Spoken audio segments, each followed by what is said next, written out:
KETV Newswatch 7, chronicling the stories impacting our community. Stories making a difference. Stories that matter to you. This is KETV Newswatch 7's Chronicle. If he doesn't get the message with giving up 46% of the vote in the primary, and then Chip potentially getting in this race and really affecting the general, I don't know how he'd get the message. So, is incumbent Republican Congressman Lee Terry getting the message? Is there a message? Just one of the issues we'll touch on in this edition of KETV Newswatch 7's Chronicle. And good morning, I'm Rob McCartney. And I'm Brandy Peterson. This is a special Commitment 2014 edition of KETV Newswatch 7's Chronicle.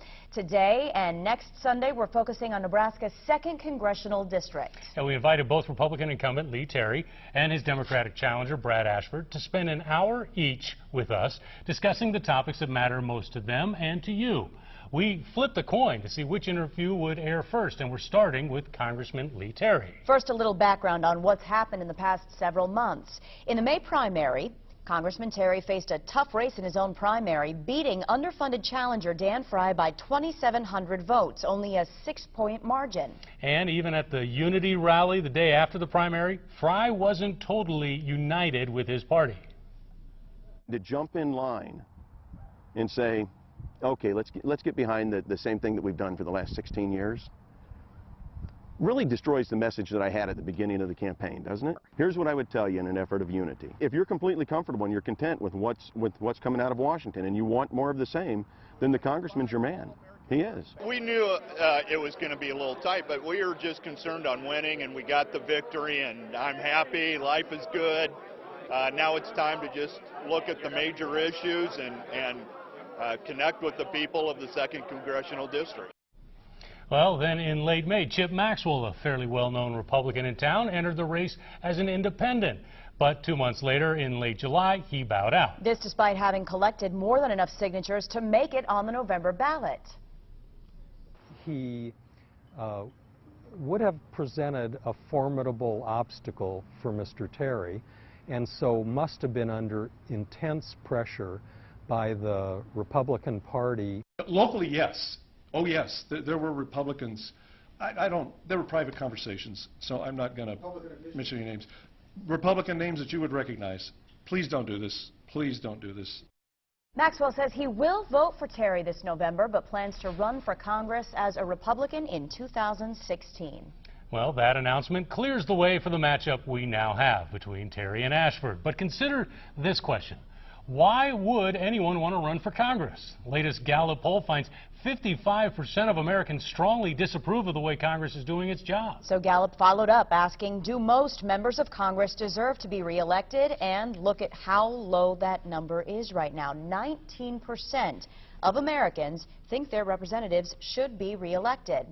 Well, Congressman Lee Terry joins us now live to answer many of these questions. Congressman, welcome. Thank you. All right, you've served the 2nd District now for 16 years. We're going on that. It's a long time to represent one area. So what do you say to the people who say there needs to be new blood? Well, I'd say several things, and I'd start with that the system in Congress is one based on seniority and ability.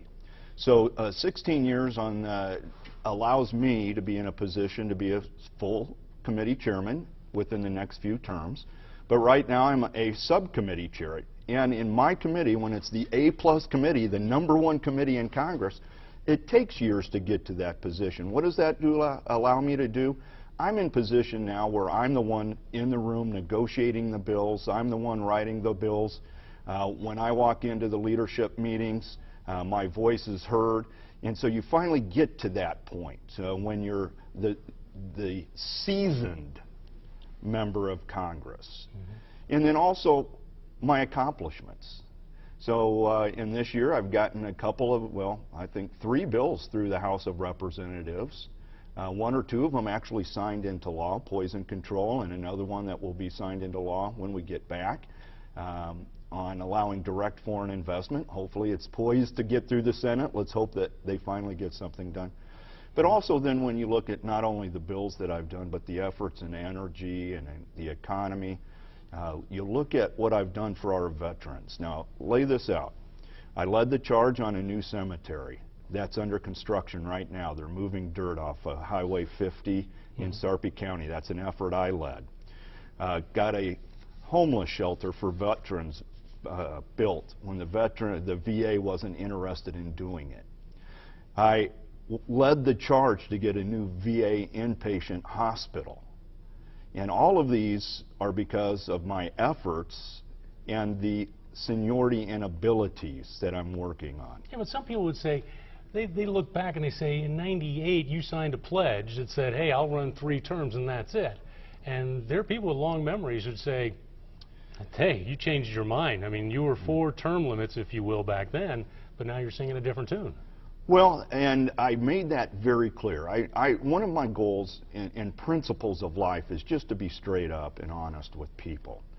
And when I got to Congress, newly elected, wet behind the ears, not knowing where the restrooms were, and sit down with the majority leader and the speaker in different meetings and told that you aren't going to get a good committee and they're going to ignore you because you've said you're only going to be there 6 years.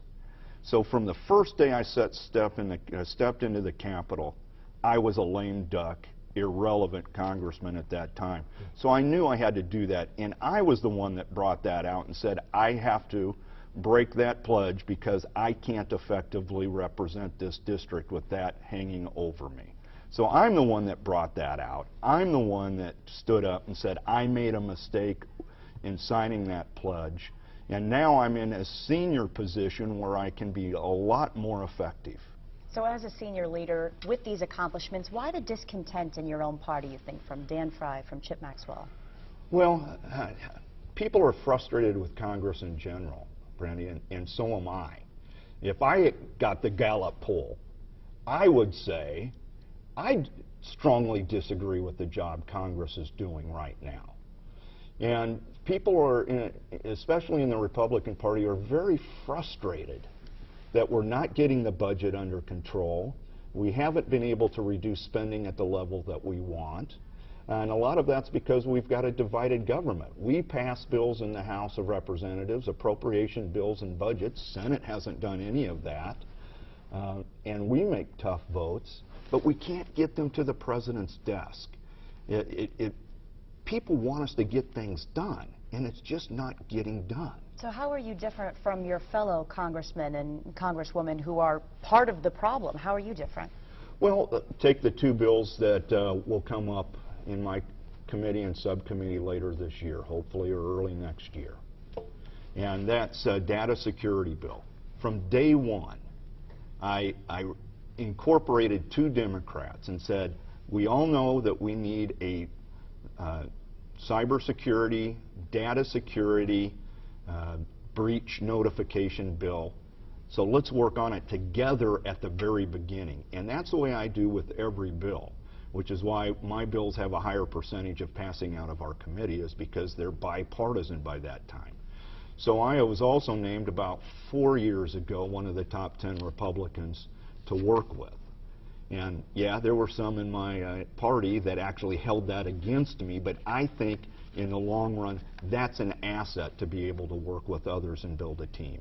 But I want to follow up on that point. According to the nonpartisan research group on the issue, they're hooked up with Ballotpedia online now. It's nonpartisan. They analyze voting records and what you did. They say they call you a, quote, hardcore conservative with 94% on economic issues, 13% of grade on social issues. And you say you're bipartisan, which there's a disconnect here that I'm seeing. Very good, and I don't know, I'm proud of a 94% conservative rating, and you know, that begs the question of why do people think that I'm not conservative? Okay. But the reality is all of the bills that I work on start off bipartisan. Data security can be a partisan bill if you let it be. But I don't want it to, because it won't pass as just a partisan bill. Now there's going to be some bills like a tax reform bill that are probably going to be partisan. And if it's a bill that raises taxes, yeah, I'm going to vote against it. So how do you find that middle ground between, you kind of touched on this, it seems like at some points it goes against you in your own party on both sides of the aisle to work with someone else on, and the sequestration issue is a perfect example of that, just butting heads. How do you get past that? Why should we send any representative back when this seems to be an issue? Well, you got to look at who's actually problem and who's trying to solve. So even during the shutdown period, I said, well, let's use this. I went to the leadership and said, let's do this. Let's pick the priorities. Let's pick what are essential and bring those to the House floor so we can get those open. And one was for veterans, to make sure they were paid, oversee our military overseas. And then it started to devolve into just partisan, where the Democrats would vote against every one of them, even though they, if it wasn't under that circumstance, would have voted for them. And so the answer is, there's a mindset with some of my colleagues that they're just going to be partisan.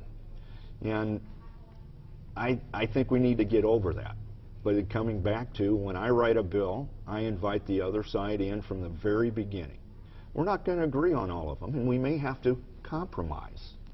Well, let's talk about the big thing out there. When you first were elected, in the first couple of elections, I remember you walked. I mean, you crushed the competition. Yeah. Easily reelected. Last couple have been noticeably closer. The last election against John Ewing, I believe, was 2 percentage points was the victory. It's getting closer and closer. And some people now say that you are vulnerable. Your seat has been targeted as vulnerable for the Democrats. Yeah. In light of what's happened, are you going to change, if you win, are you going to change what you're doing back there in Washington? Well, I think it's really important from the very beginning to be honest with the people, and especially the campaign season gives you the opportunity to say who you are, what you stand for, what are your principles, and then you stay true to those. And I think that's being honest with the public. And so change, no, because my values haven't changed. Maybe the way I operate, maybe the way I'll speak about things, but the reality is my principles shouldn't change, because if I say X and I do Y, then I'm not trustworthy anymore.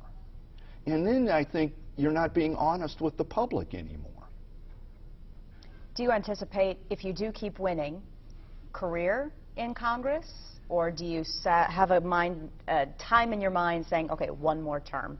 Well, I'm going to get to that point.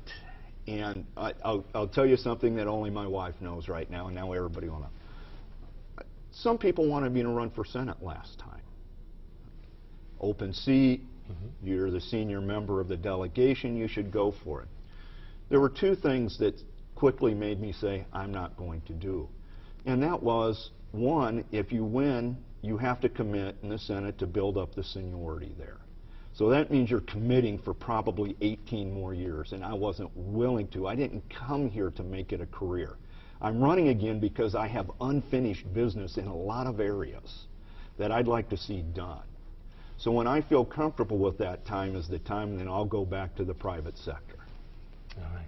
Well, time for us to take a short break now as we continue our discussion. And obviously we're going to talk about a lot of those issues, many of them hot button issues that you're talking about, and Congressman Terry's talking about on the campaign trail.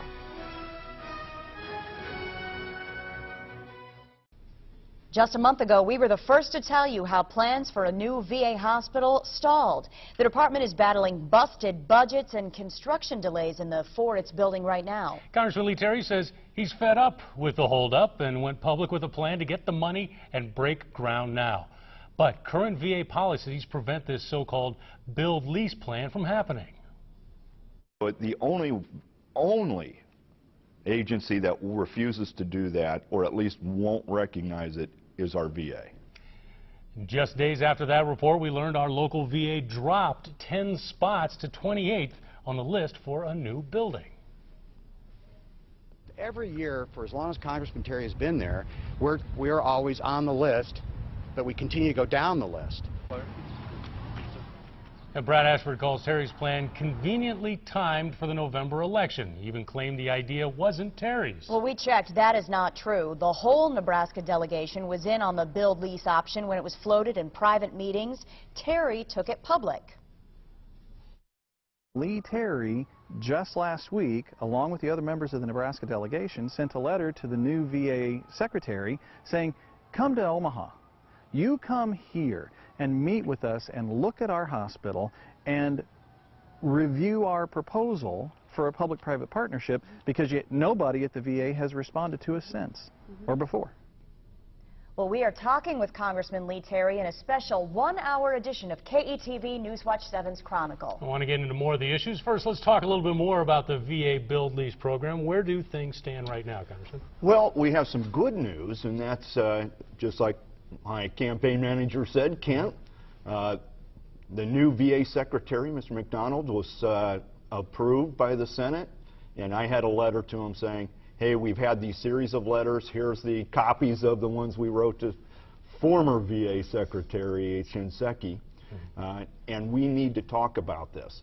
The next day, we got a call from their congressional liaison saying, we know you want to meet. We're going to try and make that happen. Let's talk when we get back. And so we got a new VA director. In 24 hours, we had an answer. When we were asking Shinseki for 15 months to have a meeting, and nothing, crickets from that. So if he treats the entire delegation that way, I understand how they had the volume of problems within the VA. But this one's personal to me. This one started, 10 years ago, when the VA and I met with their director then, and he said, we need $400 million for a new HVAC system. Okay. And then we had earmarks. So that's what they were asking for, was an earmark for $400 million. And I'm thinking, what does a new hospital cost? So I went to one of the engineering firms that builds hospitals and asked them, and they said, oh, about $300 million. Unless it's a government building, then it's probably closer to $5 million. Well, I said, they're asking $400 for just the HVA system. And I think they're better off with a new. And they said, you're right. It would be better off being new. So I went back to the director and said, would it be better that we need to focus on a new inpatient hospital instead of just putting a new HVAC system in, when we know that the plumbing's bad, we know that the electrical is bad, and that still has to be redone? And he said, absolutely, we want a new one. So I started working on it, working with UNMC, working with our business community, and we finally were able to get the VA to come in and take a physical inspection of it. Now, I'm going to tell you, Ben Nelson was great on the Senate side, so he and I teamed up. Any project like this, you got to have a team. And Ben was very instrumental in getting the secretary to actually visit. And both of us made the invitation. He inspected it and said, you're right, this is really bad, did a study, showed that it was probably the second worst infrastructure. So, Congressman, why are we 28th on the list? Why do we keep dropping? That is bizarre. When we got put on the list, when we were put on the list 7 years ago, we were number 8 on the major projects list. What we've seen is all of the California hospitals jump us, even though there's an earthquake issue, so they think that they need to get those done. So they put those ahead of us. But I think the problem here is the incompetency of the VA. Because the VA, for 5 years, is building 4 hospitals, and they're nearly 100% over budget on every one of those. So what they have to do is delay all of the future projects and raid future years of funding, and that's what's occurring right now. But wouldn't that push everybody back down on the list? Why just us? Well, it should, and why just us is one of the questions I'm going to ask the new VA Secretary McDonald. Yeah, what are you going to ask him? I mean, are you just going to push him on it and say, hey, we demand to go back up in the line or else? Well, yeah, I'll make those demands, but I also want to put on the table the options of the build lease. And as your story covered, we have 2 government buildings that were built under that method. There's design build, there's other ways of doing it. There's 2 or 3 other options, and all we want to say is, look, this is one of the top hospitals that needs to be replaced. We have options in our community because we have good people. Here are some of those options. Would you choose one of those? And that's what I'm going to push. And to people out there, and it sounds like Mr. Ashford is one of them, saying, you've been there 16 years. Why should we put you back there and hope it gets done in this term? Well, because you need someone that knows the history of this. I started this project, and our new folks around, I'm teaching them what's going on. Jeff Fortenberry was also a part of that, so he's been very instrumental in this. But Mike and Deb weren't around then. And so I've been the one continuing to lead this. And it'd be pretty naive to sit there and say, geez, I'm a freshman member of Congress, I'm just going to order the secretary to put it up the list. It just doesn't work that way. Right, and Offit now is actually in Fortenberry's district now, since they changed around. Stratcom is Congressman Fortenberry's. I want to ask you, we're talking veterans, but I want to talk a little bit about the wars, if you will, in Iraq and Afghanistan. Yeah. What would it take?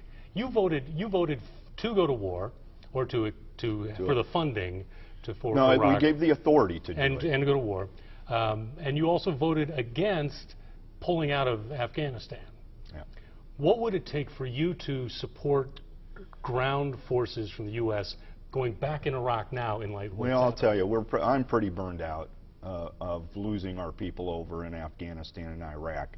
And that's why you haven't seen me criticize the president's withdrawal. The criticism that I did make, though, is that you don't telegraph, we're taking X people out this month and X. That makes you very vulnerable, and all they did is just had to wait us out. I thought the strategy of the plan was wrong, but all of us wanted to have them come home. Congress just made a vote, and it was something like 400 to 20, to say, to tell the president that if you're going to put boots on the ground in Iraq or Afghanistan or anywhere, but we singled out those two, you have to come back to Congress with a plan and we'll vote on it. Yeah, well, what's your line? And I voted for that. Yeah, but where do you draw the line personally? Where do you say, what has to happen? Does it have to be a terrorist attack? What's it have to be? Well, and certainly ISIS is pressing the point right now.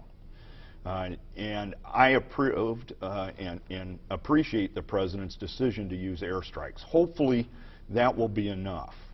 I don't want to see an all-out ground war against ISIS, but there's no doubt that we have a duty there to make sure that the people are protected and the assets are protected. So hopefully we can do it with the airstrikes, and we may have to up those. We may have to help the Kurdish army, and by the way, they have always been the best trained in the Afghan army, was the Kurds.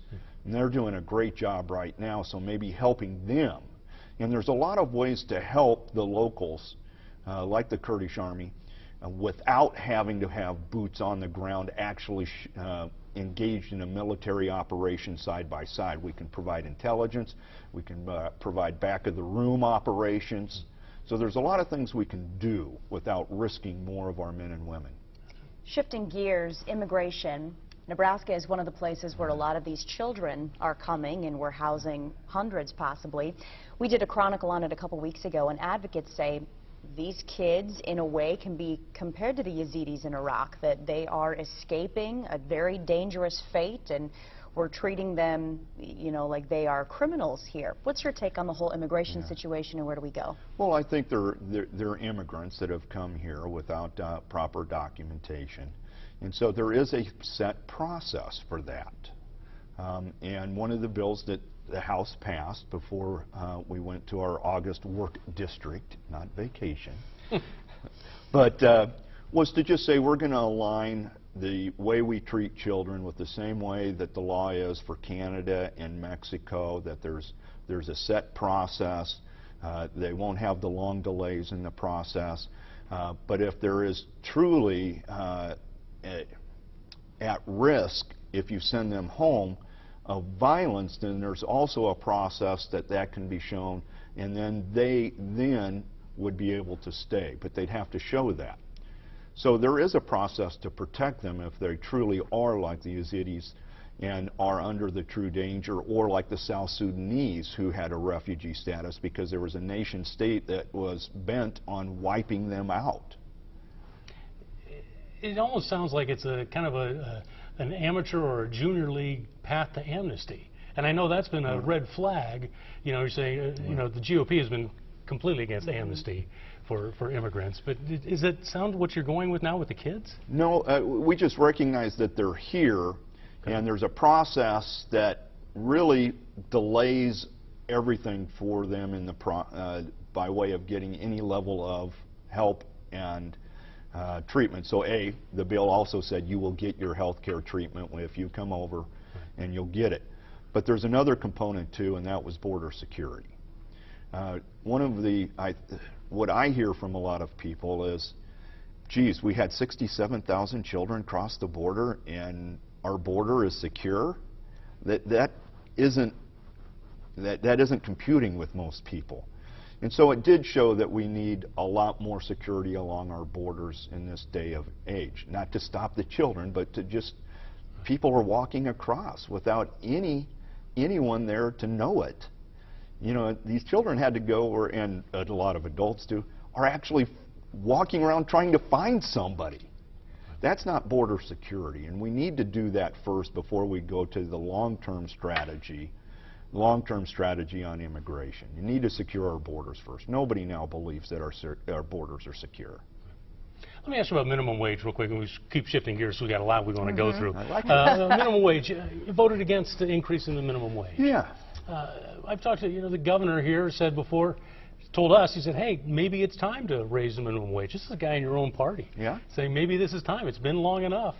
So let's go ahead and possibly raise it. Well, and the state has a minimum wage. The federal government has a minimum wage. And they usually follow each other. Well, when I was at Peony Park starting off at $1.60 an hour, it was a lot less for state than the federal back then. That was a couple of years ago. That was a couple of years ago, Rob.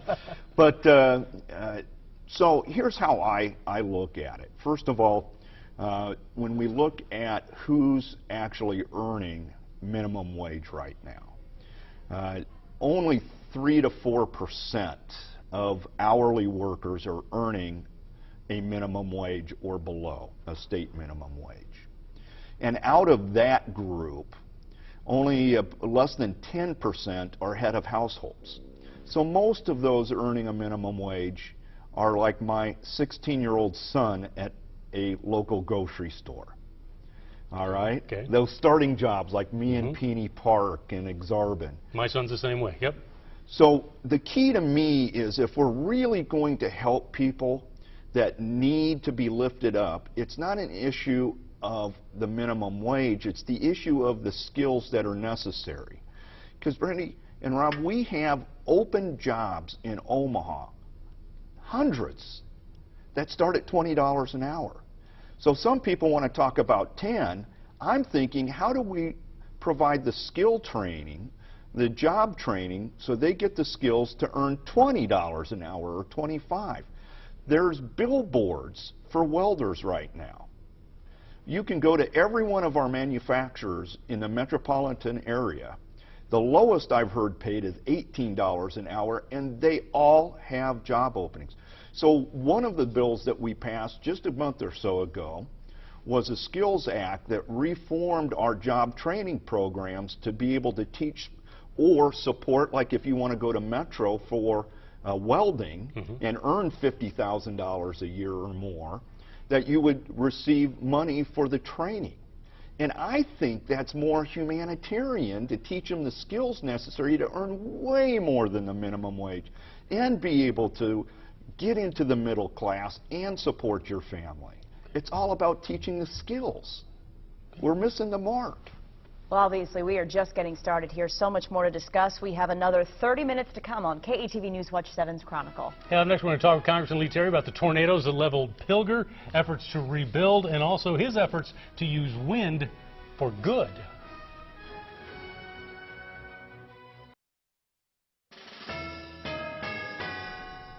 You are watching a special one-hour commitment 2014 edition of KETV News Watch 7's Chronicle. In June, we broke a story about why Pilger cannot dig new basements. And this is where a monster tornado tore through and destroyed much of the town. Basements saved many people's lives. So why no basements now? Flood maps, flood insurance, and local ordinances. Pilger is in the floodplain, put there after many of the homes were built. But Congressman Lee Terry says that needs a second look. FEMA has to come back and realize that a town like Pilger, there's ways to prevent the flooding that would be more conducive to that town and more sensitive to the people that live there. And Terry argues homeowners in Tornado Alley should get some exemptions when it comes to basements and floodplain regulations. And Congressman Terry joins us this morning. Congressman, any changes on that front? Well, unfortunately, there hasn't been. Our office has had some discussions with some of the FEMA folks about how we can change that rule and regulation, if there's exemptions that occur that we just don't know, and the answers were no. That was rules that were set up when the changes in the flood laws made several years ago. So we're still working. The reality is we'll probably end up having to write a bill, and we're trying to work through it to see if we can just get an exemption, but we're working up the food chain in FEMA right now. So obviously a lot of bills to come. What is your top true. priority? If you were heading back to Washington, what do you want to get done? Well, I think we need to put our economy on a path where we can really be competitive in a global economy. And there are several points to that, but number one is energy. Because frankly, when you look at the job creation that's occurring now, it's energy. And so that was one of the reasons I ran for Congress, was to become energy independent. And a lot of it's already occurring now. You mentioned, you teased about wind energy. Right. But my goals there are build an economy based on energy, where you have affordable and reliable energy. That means for both generating electricity and for automobile fuel, for transportation fuels. And both of them require diversity. Now, whether it's electrical generation, where you're going to use a variety of renewable fuels, but still have fossil fuels. You're not going to get away from gasoline and diesel in toto. So building back our economy, tax code absolutely has to be changed. Those are two of the top priorities. If we do some of these, I've got several other points of my economic plan that I'll save for the end. Gotcha. Well, let me say, you're on the House Committee on Energy and Commerce. Yeah. And I was looking at some of your voting records. You voted yes to drilling for oil on the continental shelf, yes to bar the EPA from regulating greenhouse gases, no on enforcing limits on CO2 global warming pollution, yes for tax credits for renewable electricity, no on tax incentives for renewable energy, which would harm oil and gas industry. When I read that, it looks to me like you're straddling both sides. You're trying to appease status quo of the oil and gas industries while you're also looking at wind and other renewables. Well, I think it's a false premise here to say that it's renewables versus fuel, oil and natural gas. You need a diverse portfolio, so I support all of them. So some of those bills have been really meant to make it more difficult, if not impossible, to use the fossil fuels that are so plentiful, and actually the most important stimulation to our economy right now in the United States. And those are important. But I see my vision for the future on renewable fuels is not only biofuels, but in electrical generation, that we do have more wind. And solar. I probably have more confidence in solar as a future source of energy because it can be a distributive power, meaning you can put it on solar panels on KETV's new building and generate a portion of your own electricity. If every new building incorporates that renewable source of sun, it will require less electrical generation. So as a senior leader in Congress, with these hopes for energy, what have you done in your terms to make these things happen? Well, actually, in the last energy bills, which was about 5 or 6 years ago, I was one of the proponents in a variety of establishing wind and micro turbines, as well as solar power and incenting solar power by way of research and development, not manufacturing, which was the mistake the Obama administration made with Solyndra. You don't underwrite the manufacturing, you underwrite and help with the research and development, which brings down the cost of it. And then some of the bills that I actually wrote this year and then teamed up with Sam Graves from Missouri, because he's the chairman of the subcommittee on transportation, is to move natural gas to transportation, so we have more diversity there. We're burning off. I went to western North Dakota last summer with my energy subcommittee, and seeing the amount of natural gas flared off. They burn off a third of the natural gas because it's just not affordable to capture it. If we had more demand, like using it in heavy trucks, fleets, and straight trucks, then you're going to incent the infrastructure to build out, then more consumers. And that's how you build up your diversity. Okay. Well, there's still plenty more to come in a special edition of KATV Newswatch 7's Chronicle. Up next, we're going to talk a little more about the budget and the deficit. Stick around.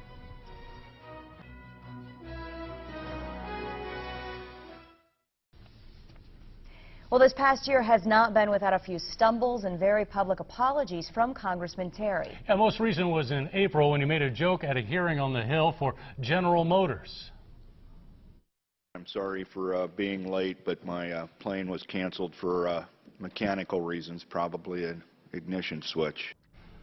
Well, faulty ignition switches, as you know, led to 13 deaths, dozens of crashes. Families of those who died were in the room to hear Terry's joke. GM recalled millions of vehicles since February, but lawmakers say the company knew about the problem 13 years ago and did nothing. As for Congressman Terry, he issued a statement saying, quote, "No excuses. I said something I shouldn't have, and I apologize."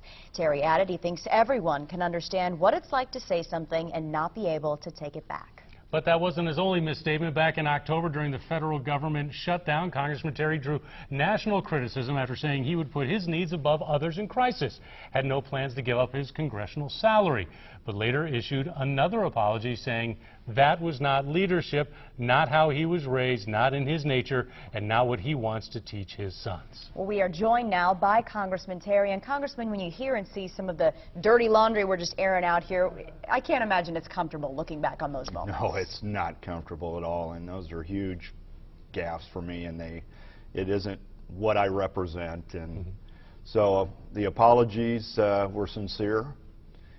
You wish you can take things back, and I don't know what more to say about it. You know, I'd love to have those moments back. Sometimes you make mistakes.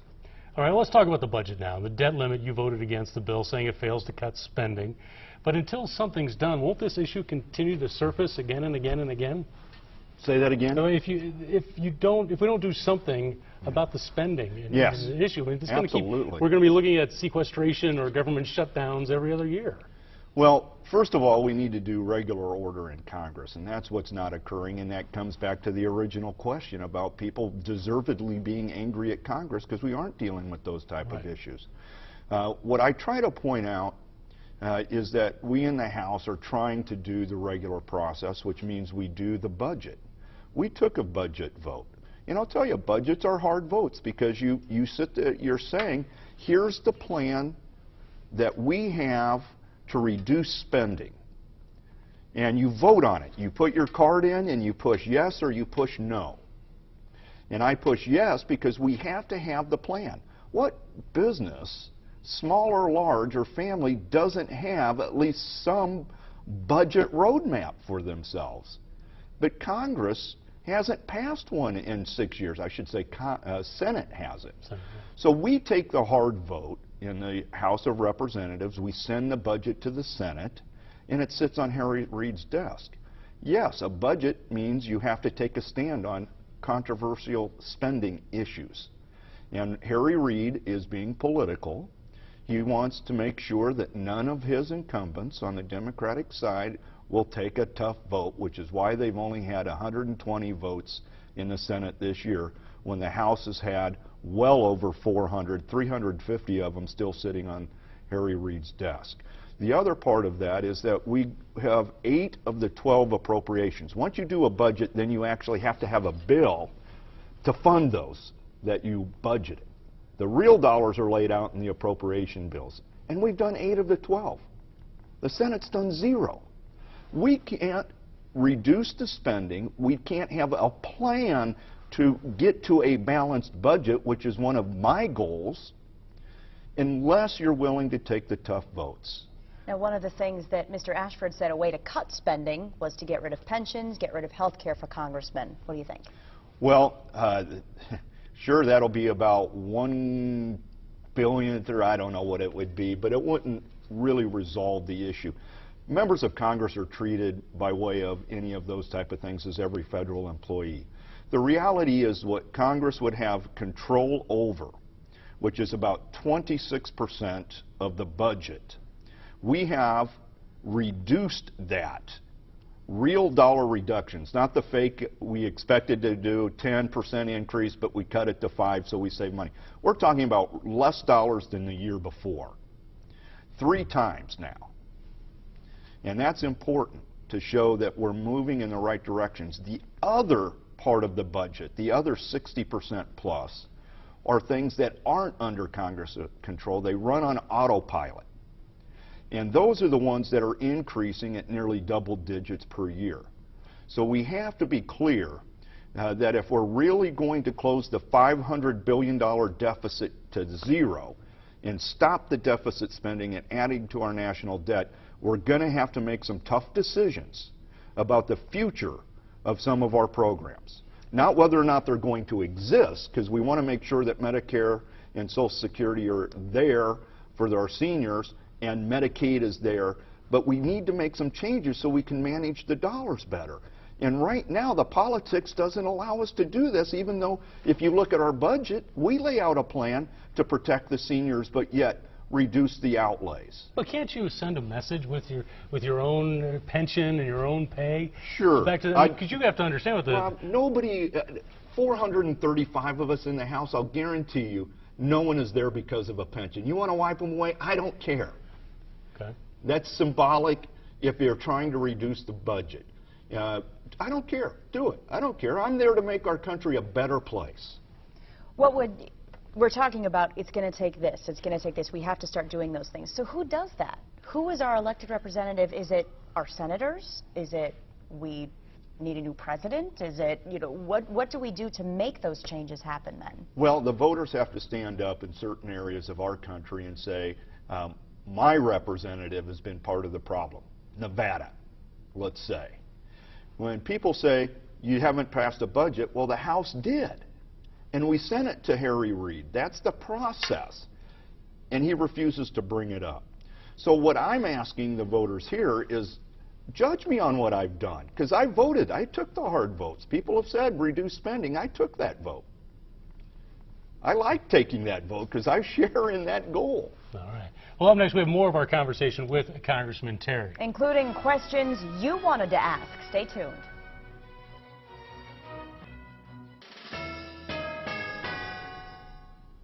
Welcome back. We are talking with Congressman Lee Terry in a special one-hour edition of KETV Newswatch 7's Chronicle. Now, we asked you, the viewers, what questions you want asked, so let's get to them. Talia Roberson wants to know, Congressman, where you stand on same-sex marriage and what you think of the rulings in other states that have overturned any bans that have been out there.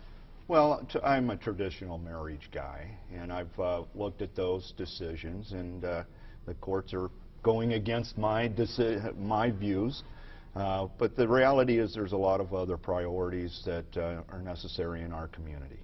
Okay, we talked a little bit earlier about politics. Ted DeLoy wonders how much you are influenced by other party leaders or PACs that give you money with the expectation you'll vote a certain way, go along with a certain party line. Well, if there's a PAC that says that they expect me to vote a certain way, I will not accept those dollars. That's not the way it should work, and that's the definition of corruption. People will give me money because they share in my values, and they would prefer me to be the representative versus the person that's more liberal than me, that may want tax increases, that doesn't understand the necessity of some fossil fuels in our economy. So that's what it's about, is supporting someone that shares your values. You may have like super PACs come in on your behalf, you know, and take a campaign right into the gutter. Well, and that concerns me, because you have absolutely no control over that. And I have my message that I want to get out about how effective I've actually been, about my accomplishments, especially with the veterans, because I have a big heart for our veterans, and they are a priority of me. And I lose the message, and I'm actually a little more worried about the super PACs that'll come in against me because they don't care about the truth. They'll just throw stuff out that has not even 20 degrees to a true fact. Another viewer wants to know where you stand on gun control, especially relating to more mass shootings. Well, I'm a strong pro-gun gun rights issue, but when you talk about school shootings and what we've seen even here in Von Maur, you need to look at the issues, and the one common denominator is mental health.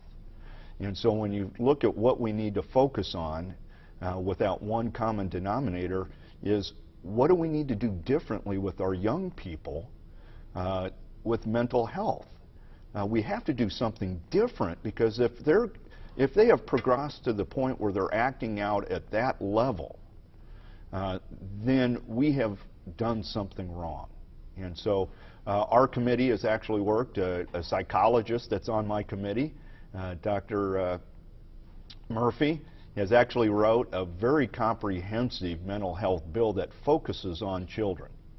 Let me ask you, a Keystone XL pipeline about this. I don't know if it came in or not, but we just saw that you have Neil Young and you have Willie Nelson going to have a concert. Your reaction to that seems like the pressure's building against. Well, I still stay in favor of the pipeline. We have a Keystone pipeline that already exists that no one worries about because it's been putting oil through for 6 years, 7 years now without incident.